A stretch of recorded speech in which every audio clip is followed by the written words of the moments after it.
Hello again, everyone, and welcome back to another episode of Feel the Pedal podcast. Feels great to be back to the podcasting routine. We are at episode 22 today, talking about dietary periodization in endurance athletes. As usual, I am your host, Gabriel Martins, and today joining me I have Ida Heikura. Ida is from Finland, and in the past few years she has embarked on a journey to Australia to perform some research as part of her PhD on carbohydrate and energy periodization with none other than Dr. Louise Burke and Dr. John Hawley, some of the most influential names in sports nutrition related research. If you're unfamiliar with this term of carbohydrate and energy periodization in endurance athletes, this is a topic that could be paired with episode 2 where we had Dr. Sam Impe, where we discussed the fuel for the work required framework, which consists of predicting and adapting carbohydrate and energy ingestion according to different training duration and intensities, and in which Ida has been performing research specifically with cyclists during the spring classics and with some other endurance athletes such as race walkers as part of the Supernova project, and also the effects of ketogenic dieting on markers of bone health, which is quite a controversial topic, usually leading to the typical hysteria in social media.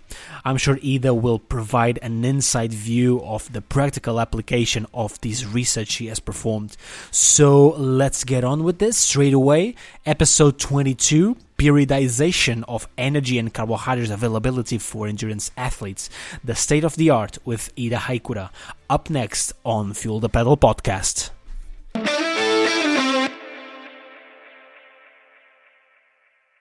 Hi Ida, welcome to Fuel the Pedal podcast. How are you doing today? Thank you, and I'm good, thanks.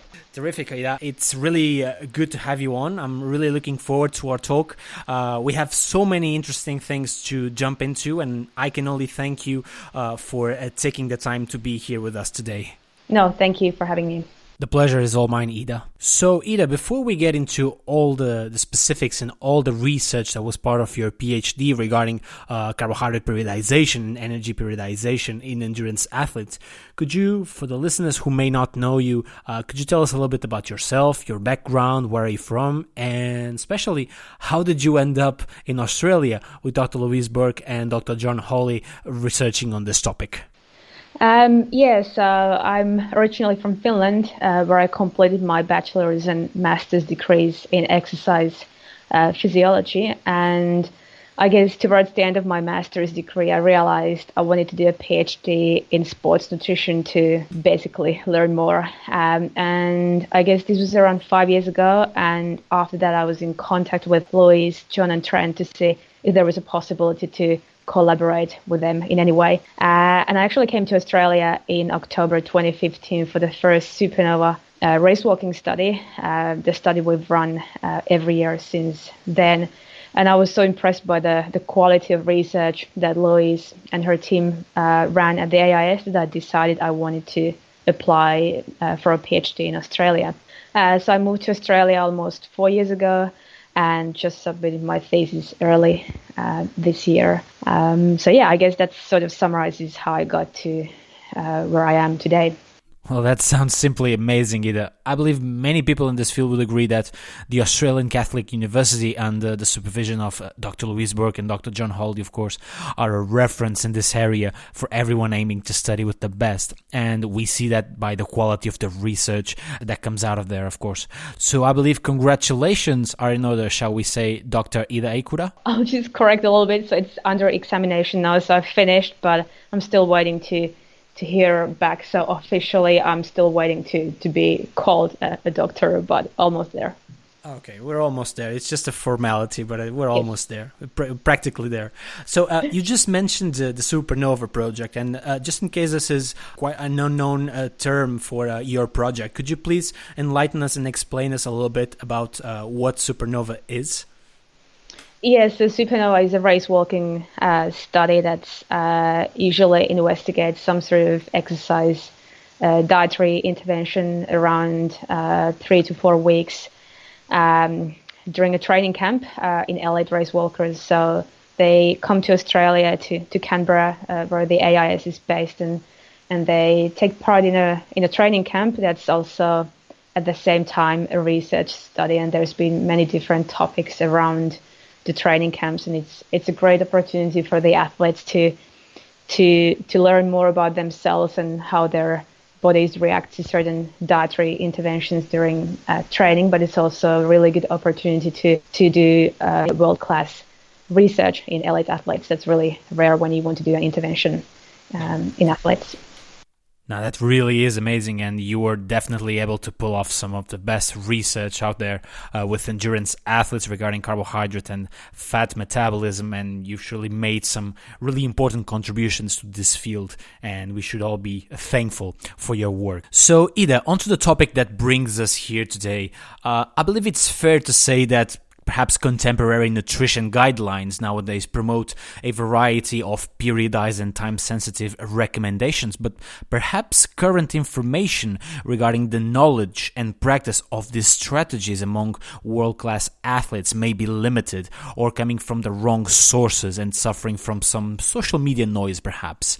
Although there appears to be a growing interest in integrating the strategies to, reducing carbohydrate and energy availability, particularly in endurance athletes, such as race walkers or runners or cyclists in this case, there may be a lack of understanding of how to implement such protocols in a strategic way in order to maximize training adaptations and provide enough fuel for hard training sessions and competitions, which is after all what we're all ultimately aiming for.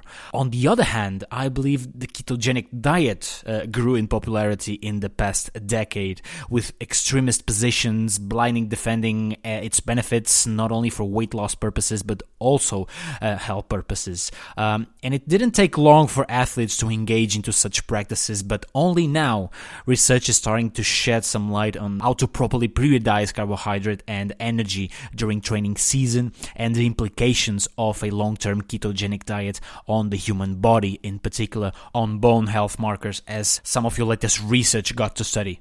This is where you come in, Ida, and you've been performing research on these topics alongside with Dr. Louise Burke and Dr. John Hawley, and collaborating with some of other amazing researchers in the field such as Peter Peeling, Laura Garvican-Lewis, Rebecca Hall, and Trent Stellingwerff, who's been here on the podcast recently. And most of the topics that we're going to tackle here today regarding carbohydrate and energy periodization were part of Ida's PhD research, and we will try as much as possible to give a particular focus on cycling. In fact, one of the most interesting papers, I believe, from Ida's research is precisely about the assessment of energy and carbohydrate availability and changes in blood hormones in 6 professional male cyclists from Mitchelton Scott over multiple single-day races during the Spring Classics, which must have been a tremendous amount of work, and I'm sure Ida will tell us all about that, so you're in for a treat today. But a word of warning though, and contrarily to what you are probably expecting, we are not focusing our attention on the ketogenic diet in endurance athletes or cyclists. We may briefly touch upon it, but the essence of this episode today is carbohydrate periodization, which can include periods of carbohydrate restriction without necessarily reaching the point of ketosis. That will hopefully be a topic of a future episode. So, Ida, now that we got over my usual boring initial introduction, let's have you bring in the interesting stuff. And perhaps you could start by having you define what is this carbohydrate and energy periodization that we've been referring to, and how can this framework be applied to endurance athletes? Yes, I guess the definition for periodized nutrition is that nutrition, whether it's energy intake or availability or carbohydrate or any other nutrient, should not remain static across the day, week or year, but instead it should be altered to best support the goals of the athlete and each of their training sessions and preparation for competition. So instead of, for example, giving the athlete a target carbohydrate intake of 8 grams per kilo per day every day, they might need more than this on days where there's high volumes or high qualities of training. And on the other hand, other days when there's less training volume or intensity, high carbohydrate availability might be slightly less important. And I guess there can be many reasons as to why an athlete might want to periodize energy or carbohydrate intake or availability. They might want to enhance metabolic flexibility. They might also want to enhance training adaptation by implementing both ends of low and high carbohydrate availability around training. And they might also want to manipulate body weight or body composition via low or high energy availability. And then there's also the need to support a specialized training block, such as altitude training. And I guess there really isn't any one-size-fits-all approach as to how nutrition should be periodized and to what extent. I guess it's safe to say that some form of periodization is beneficial, but it's likely to depend on the individual athlete and their specific goals. Terrific. A great and simple way of putting it, Ida. But just for the listeners who could perhaps relate more or are more familiar with the term fuel for the work required, which has been discussed here on the podcast on previous episodes with Dr. James Morton and Dr. Sam Impe, that basically adjusts carbohydrate intake to the intensity and duration of the upcoming training session. So just to put everyone here on the same page, is this framework also a way of periodizing carbohydrate intake?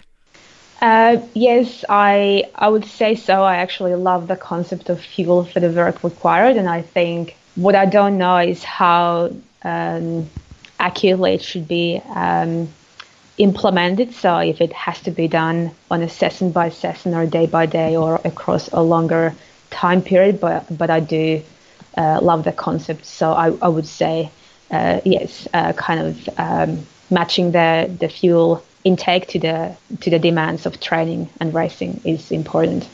Ida, and do you believe that perhaps athletes and coaches, due to the current state of diet wars and food tribalism, as it is starting to be called, may be having a hard time in applying the current knowledge we have from research on whether low-carb, ketogenic, a periodized approach, and are maybe radicalizing things and failing to see a context for every approach? Yeah, I guess that's a good question. I do think it probably depends on the individual athlete and their coach. In general, I would say that probably the younger and the less experienced an athlete is, and the less they have access to a support team that includes physiologists, sports nutritionists, physicians, and so on, the more likely they might be going to extremes in implementing these different strategies or misunderstanding and then misimplementing these strategies. So kind of going towards this black and white thinking, that's probably not a good thing. So yeah, I guess there's still work to do to kind of close the gap between academia and then the field. Yes, the typical black or white approach, which we have referred to here in the podcast before. But what really frightens me, Ida, is the certainty and the intensity of so many people on social media defending their position and attacking everyone who doesn't think like them. But it's a good thing that at least in the elite level, as you've mentioned, we are starting to know who's at an increased risk of falling into these traps, and those who are part of teams that have sports nutritionists on them may be at a lower risk of engaging into such practices, and perhaps see that there is a context for everything. And regarding this, from your experience in the last years, you probably have an increased perception on the prevalence of athletes from different endurance sports modalities that engage onto implementing such strategies, whether it is periodizing carbohydrate energy, training in a fasted state, or even engaging in periods of ketosis to achieve the so-called fat-adapted state, which is by itself a topic of much debate that we are not going to get into today. And as I recall, you have some early research performed with runners and race walkers back in 2017, showing that very few athletes deliberately undertook some contemporary dietary periodization approaches back then, such as training in the fasted state or periodically restricting carbohydrate intakes, which suggested some mismatch between athlete practice and the dietary knowledge by then. So do you believe that things have changed in the past years since then, and that endurance athletes may be more aware nowadays on how to implement these strategies? Yeah, so we actually ran a larger cohort study in 2018, so a couple of years after the pilot study you mentioned, basically looking at the same topic of dietary periodization, but in the second study, the more recent one, we implemented a more thorough approach to assess self-reported dietary practices across the year and in 104 athletes. And well, basically the outcomes of this second study were largely the same as in the pilot studies. So overall, the athletes were reporting to adjust energy and carbohydrate intake between training days based on training volume and intensity, and also reporting to focus on fueling around key training sessions. And in terms of fasted training that you mentioned, around half of the athletes reported implementing this strategy during training, and more during base training than during competition season. But interestingly, these athletes reported doing fasted training mainly for body composition or practicality reasons rather than adaptation. And I guess in terms of whether things have changed between now and a few years ago, it's hard to say. I don't think they necessarily have. And I think that one major challenge is that often the athletes might, as mentioned earlier, misinterpret the information available and then misimplement these strategies. So there's still probably a gap that needs to be closed. Sure. And it's interesting you mentioned that athletes who reported doing some form of dietary periodization do it mostly for a weight loss point of view rather than a training adaptations point of view. Do you believe that it's still the case nowadays? Well, I would say there's probably more knowledge on the effects of training with, for example, training with low carbohydrate availability on possibly enhancing training adaptation, but I still think it's probably something that not many athletes are aware of. So many of them might still be doing fasted training simply because you get out of the bed and you don't need to eat anything. You just go out and do your training session, or you manipulate your body weight or composition. So I would still say there's probably lack of knowledge around the area. Terrific, Ida. So now that we managed to provide a context and a background for this topic for the listeners, I'm really eager to dig right into your work with pro cyclists during the Spring Classics with Michelton Scott Pro Cycling Team. And first of all, congratulations on this. It must have been incredibly difficult in terms of logistics, coordination with team staff, and the race schedule itself. So for the listeners who are probably unaware of the research you did, could you please tell us all about the struggle you went through to make and to collect the data, and what were you aiming to measure so that we can get deeper into all the results and practical applications afterwards? Yes, I guess overall this was actually a really fun, unique experience of running a field study in the middle of the classics racing season in pro cycling.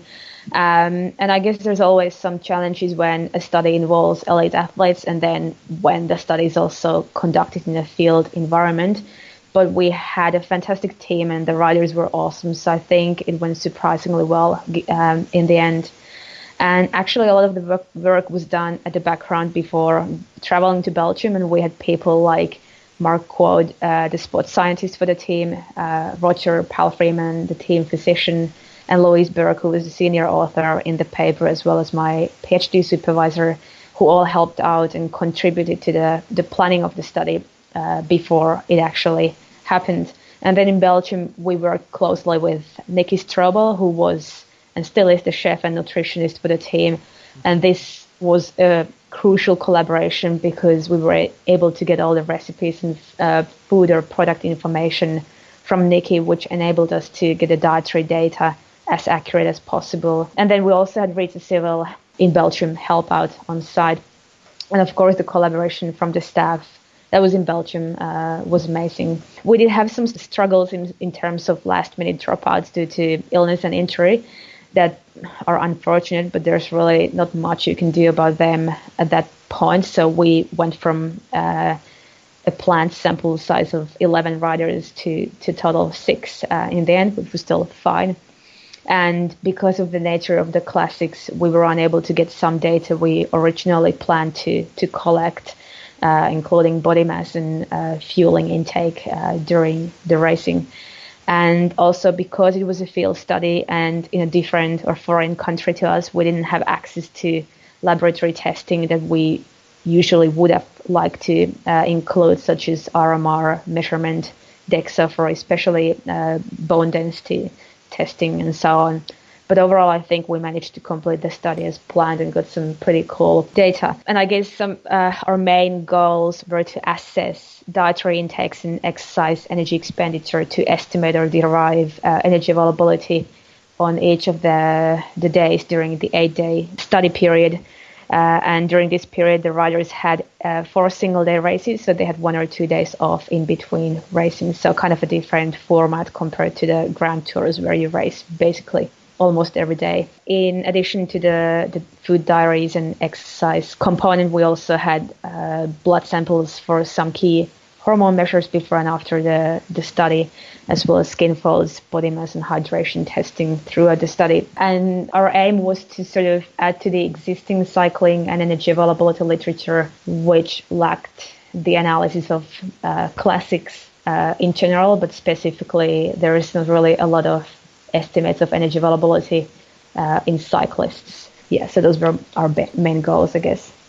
No, I believe given the conditions you had, you did a tremendous job. And as you said, something like this was needed because most of the research in cycling racing is from the multi-stage racing, mostly the 3 big ones, and not much on one-day racing, particularly the classics, which are a completely different scenario to consider. So let's hope more research and you were able to at least inspire other researchers to do the same in this kind of races. And another thing that I noticed, Ida, was that you've used power meter data to estimate energy expenditure, and you even used the gold standard model for this estimation.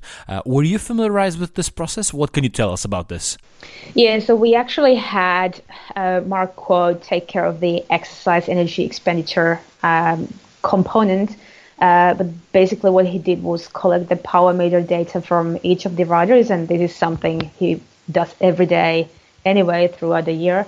And the power meters give you all sorts of information, but what we used was the mean power output for each of the training sessions or racing, which can then be used to calculate mechanical work. And then this is multiplied by cross efficiency to get exercise energy expenditure values. And we used a general cross efficiency value of 20.7%, but of course, if lab testing is an option, then you can use rider-specific values. Yes, definitely a great tool, and not all sports can brag about having a tool like this that measures energy expenditure during racing and training in such a precise way. And it's great to know that you were able to use it in your research, and this only makes your data even the more reliable. So now getting into the specifics of your particular findings in this study, what can you tell us about the different variations in energy and carbohydrate intakes in different riders during the different days, and the repercussions on the markers you've measured, such as testosterone and IGF-1. How would you summarize your findings in a general way, and what implications for cyclists and nutritionists working with them would you say we can draw from your study? Yeah, so we compared energy availability and macronutrient intake between race days and rest days. And we saw a significant difference where energy availability was low and carbohydrate intake was high on race days compared to rest days. And when we look at energy availability on race days, it was on average 14 calories per kilo of fat-free mass. And for anyone who's not familiar with energy availability, low energy availability is defined as around 30 calories per kilo of fat-free mass or less. So these riders had around half of that. So clearly, in a low energy availability state for that single day of racing. But then on rest days or days off in between racing, the mean energy availability for these guys was 57, and the threshold or a number for optimal energy availability is around 40 to 45. So they went way above that level.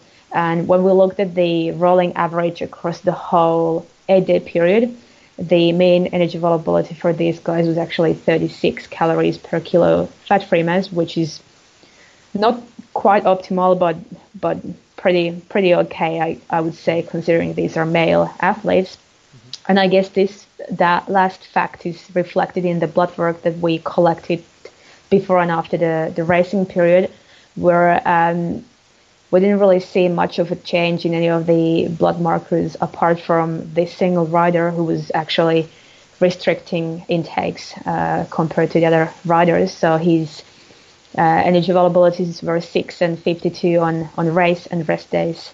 And then carbohydrate intake was quite low on race days, 8.5 grams per kilo and 5 grams per kilo on rest days. So he was the only one who sort of showed significant reductions in testosterone levels, and also the only one who was really restricting intakes. So I guess our main conclusion based on these findings is that it seems that a severe low energy availability in male athletes, if it remains within a 24-hour period and is followed by adequate energy availability, and results in overall sort of moderate to optimal energy availability, may not cause issues, at least across this 8-day period in 6 male cyclists. So we need to remember that it was sort of a pilot study with such a small sample size. But there's other studies supporting this idea as well in an MMA fighter by Casper and colleagues published last year, and also in a few military studies where several weeks of weight reduction or energy restriction result in really low levels of some of their hormones, especially testosterone, but then with a couple of weeks of refeeding, the hormone levels bounce back to normal. So I guess our findings, again, only 6 athletes, such as that we may need to rethink low energy availability in male athletes and whether brief periods of energy restriction are okay with them, which has then implications for weight or body composition management point of view. Ida, I could really hear you out talking about this all day, and I mean, this really is unique info that wasn't available up until now, and from a very particular scenario in cycling, which is the one-day classics, that which, if listeners are not familiar with this races, the classic cycle races are the most prestigious one-day professional road cycling races in the international calendar, I think, and some of these events date back to the 19th century, and they are normally held at roughly the same time each year, although this year with the current situation with the coronavirus, we already have some races being cancelled, but let's hope for the best here. These races are usually the ones you may see with cobbled sections, as it was the case with many of the races included in this research, and normally with distances above 200 kilometers, with short but very steep sections. The races included here were, and please listeners from Belgium and the Netherlands, apologies for my awful pronunciation, 3 days of De Panne, Agelbeke, Gent, Wevergem and Dwars door Vlaanderen. Hopefully this was not that bad. And since this takes place in late March with very few days in between them, this research analysis of these 4 races was performed during an 8-day period with 1 to 2 days rest. So after the brilliant summary that you made, Ida, regarding this assumable differences in energy and carbohydrate intake between race days and rest days, which reflects periodization, I'm curious to know a bit more about the low energy availability of the riders. And you've mentioned that low energy availability would be defined as below 30 calories per kilo of fat-free mass, and the ideal range would be somewhere in between 40 to 45 kilocalories per kilo of fat-free mass. So riders averaged approximately 14 kilocalories per kilo of fat-free mass during racing, with 2 individuals presenting really low values in between 5 and 6 kilocalories per kilo of fat-free mass during race days. This scenario was reversed during rest days, as it would be expected, with riders averaging around 57 kilocalories per kilo of fat-free mass. So my question here is, when considering low energy availability, shall we assume that there are periods like this in the racing calendar of a cyclist, in which inevitably the cyclist is going to present low levels of energy availability that are then corrected during rest days? And are these isolated moments of low energy availability perhaps less serious in terms of consequences for the cyclist when compared to chronic low energy availability, as it would happen perhaps during a Giro or a Tour de France? I hope you understand my question, Ida. Yeah. Because what I really mean is that, is there a way of quantifying calorie-wise and time-wise the severity of low energy availability in these athletes?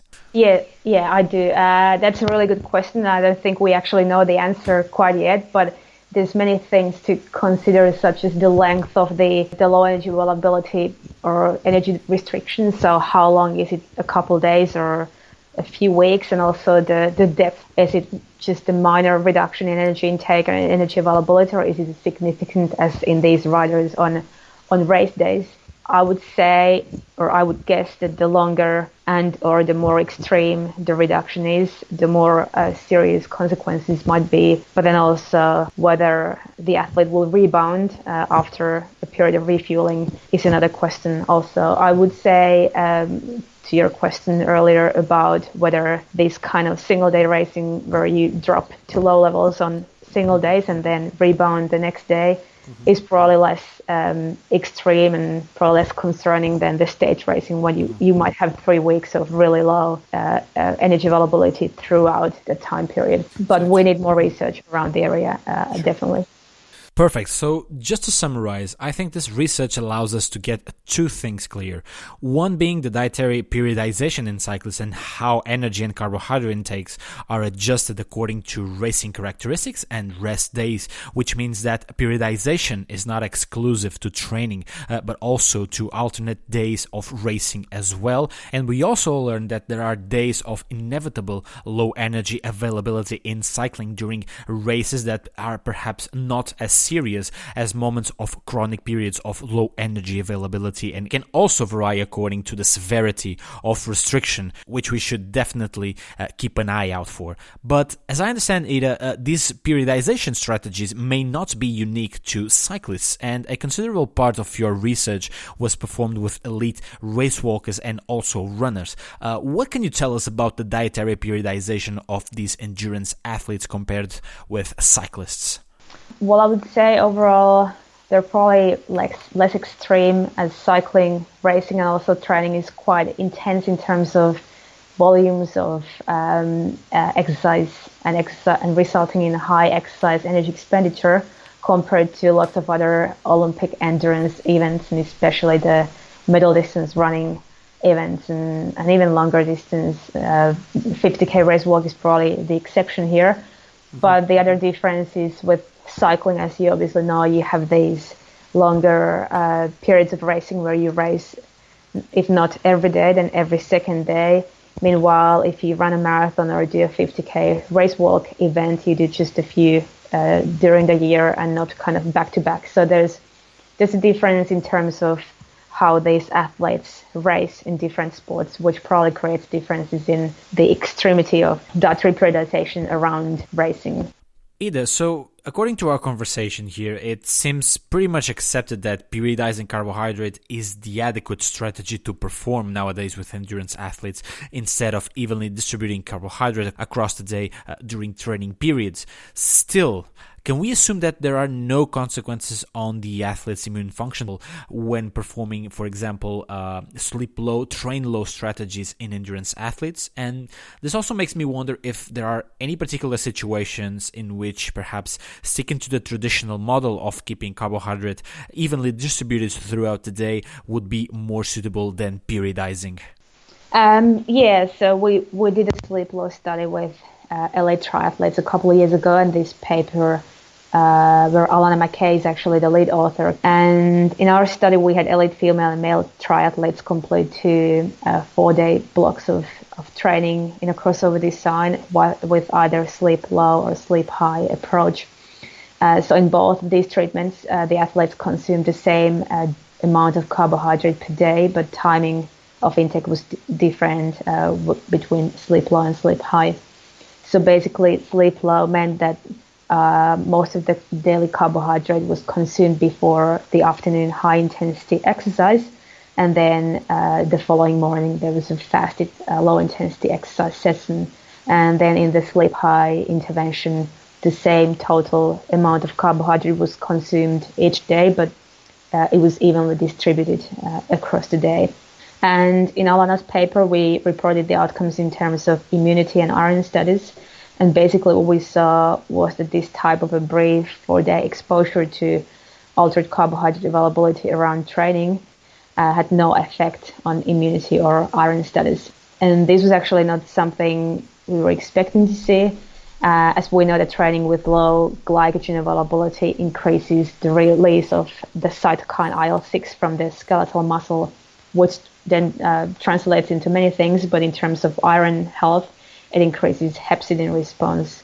So this impairs iron status. But the lack of findings in our study, we believe it might be related to the fact that daily carbohydrate intake was identical between these treatments, just the timing was different. So it's possible that we didn't manage to create a difference in muscle glycogen levels between low and high, and this might have affected our results. Another explanation could be the relatively short duration and low intensity of the morning low intensity exercise session that may not have been stressful enough to disturb these systems. And of course, this was only a 4-day block, so it's really difficult to say what would have happened had the athletes continued the sleep low approach for a longer time period. So I guess it's difficult to say. It's possible that as long as adequate daily carbohydrate intake is maintained, so overall carbohydrate intake per day is at adequate levels, timing might be less important, at least when training with low carbohydrate availability is relatively low in intensity and kind of a bit less stressful. Having said that, I think it's important to highlight the fact that our dietary control throughout the study was quite strict, and we do think that if athletes were to implement a similar sleep flow protocol without assistance, so on their own, they might not be able to consume all the daily carbohydrate prior to the evening high intensity exercise, which would then decrease the total daily intake as well. At least in our study where we had the elite triathletes, we really had to push the athletes to consume all the carbohydrate in the sleep low trial before the afternoon exercise, and they really struggled with getting all the carbohydrate in. So I guess since the purpose of periodized carbohydrate availability is not to alter the total daily intake, if we talk about periodizing within day, but just the timing of intake, athletes aiming to periodize might need to pay extra attention to focus on the adequate total carbohydrate intake on those days. I guess to answer your second question, it's really hard to say. Like, I do think some sort of periodization, not every day, or training with low carbohydrate availability, not something you would want to do every day or for every training session based on the goals of the athletes. I do think health and performance are linked. So definitely chronically low energy availability and possibly also chronically low carbohydrate availability will impair health, and then also performance directly and indirectly via health outcomes. So I would say overall, kind of implementing a strategy for a brief period of time might be less detrimental, but then longer term restrictive eating is probably not a good idea.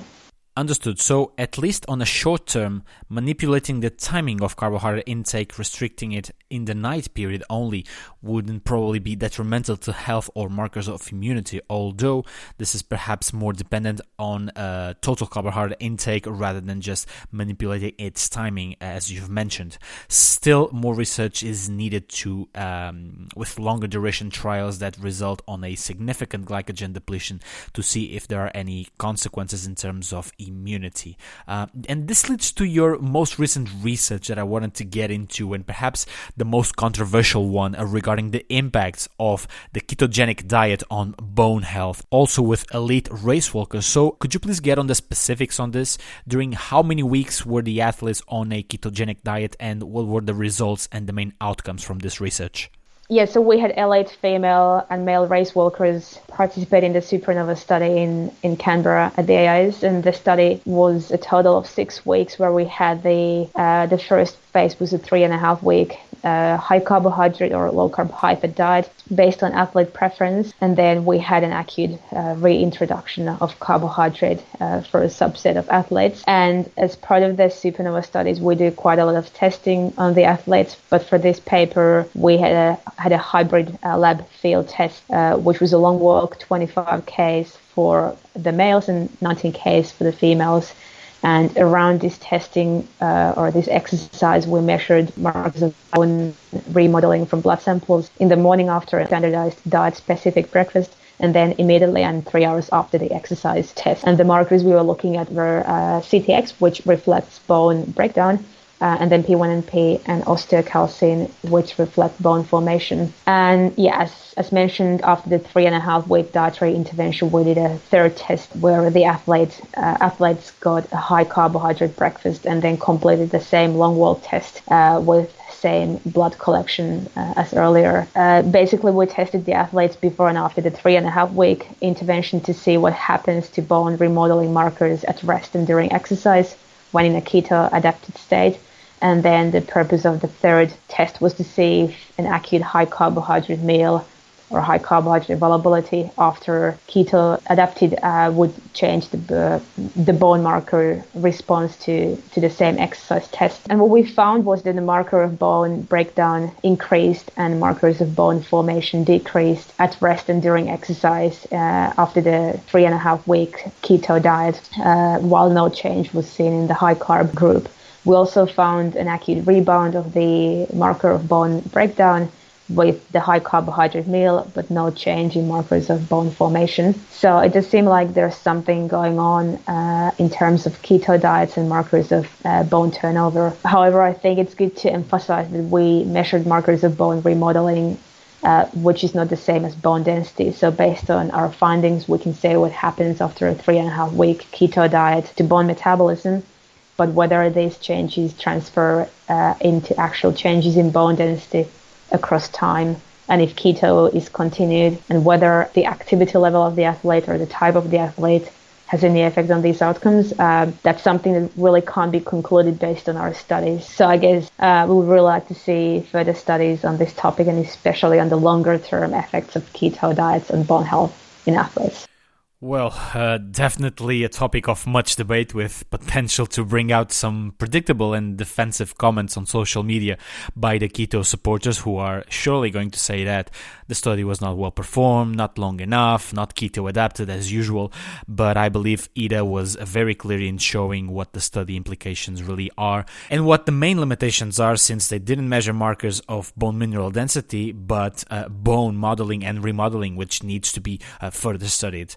Nevertheless, I believe that it is an interesting finding to consider that with only 1 day of carbohydrate feeding, you were able to see improvements in the impaired markers of bone health as a result of a ketogenic diet. And Ida, since cyclists are a risk group for having a low bone mineral density due to lack of load-bearing activities throughout their early development as cyclists from a young age, would you say that there may be some considerations for cyclists when implementing ketogenic diet approaches during their training? Or should we assume that implementing a periodized model is always a much safer strategy, not only to increase metabolic flexibility, but also to protect bone health in these athletes? Yeah, I guess that's a good question. It's a difficult one. It's hard to say, and I think there's other nutrients or energy availability, calcium intakes, etc., that also play a role in bone health in general. And in cyclists, we also know that brief, regular exposure to high impact loading exercise, such as jumping, might also rescue some of the negative effects of non-weight bearing exercise on bone health. So I do think it's a much more complex topic than what it might seem like, and there is still quite a little research on the exercise nutrient interactions on bone health in athletes. So I think it's a bit too early to speculate on this. We definitely need more research to understand these connections a bit better. Fair enough, Ida. I couldn't agree more with you. Let's hope for that research to come out. And I wouldn't like to finish this one without talking about nutrition recommendations for altitude training. And Trent Stellingworth made clear your precious contribution to the narrative review we had the opportunity to discuss here on the podcast. So since we've pretty much covered that topic before on episode 17 with Dr. Trent Stellingworth, I would only ask you if you believe that, considering all the possible models of periodizing carbohydrates, such as fasted training, training twice a day, sleep low, train low, and even low carb, high fat, would you say that these approaches can be performed at altitude to the same extent as at sea level? That was actually a really fun review to write, and I'm really honored to have been a part of such a great team of researchers. So thank you to Trent and the rest of the team for that one. In terms of your question, I do think it's individual and depends on a lot of factors. Overall, I would probably emphasize carbohydrate restriction a bit less at altitude, as there's other stressors already there, from lack of oxygen that challenge recovery and health. The athletes might also increase training volume due to the training camp environment. They might have less access to food or to different types of food, so there's lots of other things going on. So I would probably be a bit more careful with restricting carbohydrate intake intentionally, but it's definitely not black and white. So perhaps in some forms and with some athletes, they can be implemented if carefully planned in the training program with a nutritionist or physiologist assistance. A really balanced message to leave our listeners with. And if listeners have been paying attention, we haven't been presenting any polarized views or black and white views or saying that this periodized approach is the way to go, or the keto diet is the way to go. That doesn't work in sports nutrition, and I hope that's clear by now to the listeners that doesn't work. And anyone who works closely in the team or has a team with any type of endurance athletes knows this is necessary, and we need to adapt constantly and evolve constantly with the athlete to provide them the best strategy possible. Would you agree with this, Ida? Yes, absolutely. Perfect. So what take-home messages can you leave us with in case we want to remind listeners of the basic things to take from this episode? Well, as I said before, I do like the concept of dietary periodization and using nutrition to support training and other goals as part of a holistic approach to athlete preparation. And I guess one of the things I like most about periodization is that it doesn't necessarily rule any strategy out. As you just mentioned, there's always a time and place for less carbohydrate intake in most athletes' training programs, and also for more carbohydrate-focused diet, depending on their goals and their training or racing season phase. And I guess in terms of the keto diet, I'm not going to say it doesn't work for anyone, but I do think that based on the data we do have in terms of impaired exercise economy and performance, as well as compromised blood markers of bone remodeling, both after 3 to 3.5 weeks of keto diet, I do think that athletes might need to be a bit more careful if they decided to implement this strategy. And this is also a topic where, in terms of bone, a lot more research is needed, as I mentioned earlier. So I guess those would be my key take-home messages. Fantastic, Ida. And what research developments would you like to see in the next 10 years? What work do you still see that needs to be done? Well, I guess in terms of periodization or carbohydrate periodization, I would like to see more controlled studies in truly elite athletes, looking at both training with low carbohydrate availability, but also alterations of energy availability across a training block, and see how these strategies affect health and performance outcomes. I do also think that the bone nutrient interactions around exercise are interesting, and it would be nice to see how quickly and in what magnitude the changes we see in blood markers transfer into changes in bone density. I do think it's likely to take months to years, but it would be nice to get some sort of a time course of adaptation data out of that topic. And I guess apart from the topics we've covered today, I've actually been quite heavily leaning towards REDS, so relative energy deficiency in sport-related research in my outputs and also my personal and professional interests. And I do believe this is one of the key factors that has long-term health and performance effects on athletes across all sports, both females and males, and all levels from recreational to elite athletes. So I would like to see a lot more research around REDS and how it should be diagnosed and treated, and how it affects athlete health and performance in the short and long term. There you go, some fresh ideas for anyone interested on researching on this field, and let's hope some of that research comes to be and becomes a reality in the next 10 years, or let's hope in a shorter period of time. Ida, could you provide us with some social media contacts or ways people can have of contacting you or keeping up with your updates in case people want to?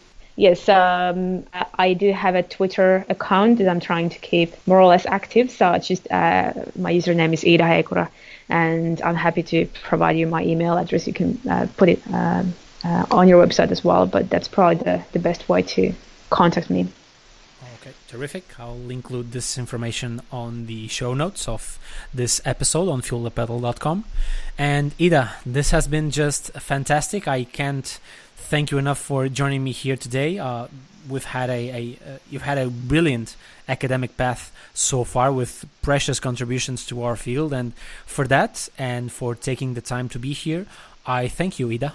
No, thank you so much for having me. And it's done for today. Thank you for sticking with us until this point.